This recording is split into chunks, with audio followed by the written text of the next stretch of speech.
Obstructive sleep apnoea అంటాం. Obstructive sleep apnoea అంటే పడుకునేటప్పుడు ఈ గురక వల్ల లేదా గురక వచ్చే ప్రాసెస్లో అంటే శ్వాస వెళ్ళే మార్గం ముడుచుకోవడం వల్ల గురక వస్తుంది. ఈ మార్గం ముడుచుకోవడానికి రకరకాల కారణాలు, లేదా ఈ పైన నోస్ ఏరియాలో లోపల ఏదైనా కండు బలిసిపోవడం కానీ, లేదా చిన్న కాయల్లాగా ఉండడం కానీ, సో మార్గం చాలా నేరగా ఉండడం, లేదా చిన్నపిల్లలు ఎడినాయిడ్స్ అంటారు, గొంతు దగ్గర కొంచెం పిక్కల్లాగా ఉంటాయి, దానివల్ల కావచ్చు. లేదా ఈ పర్టికులర్ జాగాలో ఫ్యాట్ డిపోజిషన్, కొవ్వు చేరడం వల్ల, కొంచెం ఎక్కువగా వెయిట్ పెరగడం వల్ల కామన్గా గురక వినిపిస్తూ ఉంటుంది. సో వీళ్ళలో ఏం జరుగుతుంది అంటే రాత్రి పేషెంట్ పడుకునేటప్పుడు ఈ పర్టికులర్ నిద్రలో యాప్నియా అంటే శ్వాస వెళ్ళే మార్గాలు ముడుచుకోవడం వల్ల ఆక్సిజన్ సరిగ్గా వైటల్ ఆర్గన్స్ అన్నిటికీ అందదన్నమాట. సో ఈ వైటల్ ఆర్గన్స్కి ఆక్సిజన్ అందకపోవడం వల్ల అది ఒక రకమైన ఆక్సిడేటివ్ స్ట్రెస్కి గురవుతాయి.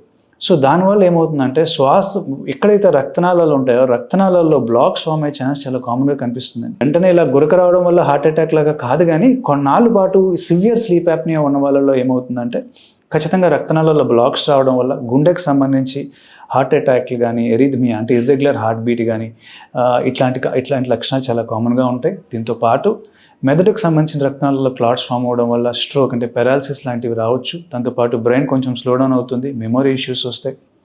అలాగే ఇతరత్ర వేరే ఆర్గన్స్ కూడా ఇన్వాల్వ్ అవుతాయి. మెయిన్గా డయాబెటీస్ కానీ, హైపర్ టెన్షన్ కానీ, మెటబాలిక్ సిండ్రోమ్ అంటారు. వీళ్ళందరిలో ఏంటంటే మల్టిపుల్ ఆర్గన్స్ ఇన్వాల్వ్ అవుతాయి. రాత్రి పడుకునే అంతసేపు సరిగ్గా మంచి నిద్ర అంటే ఆక్సిజన్ సరిగ్గా అందకపోవడం వల్ల బాడీకి ఒక రకమైన స్ట్రెస్కి గురి కావడం వల్ల వచ్చే కాంప్లికేషన్స్ అన్నమాట ఇవన్నీ. మెడ్ ప్లస్ లో అదే మెడిసిన్, అదే క్వాలిటీ, మార్కెటింగ్, డిస్ట్రిబ్యూషన్ ఇంకోటి అంటూ వీళ్ళకి అదనపు ఛార్జీలు ఉండవు. అందువల్లే 50 to 80% డిస్కౌంట్ లో మనకు అందిస్తున్నారు.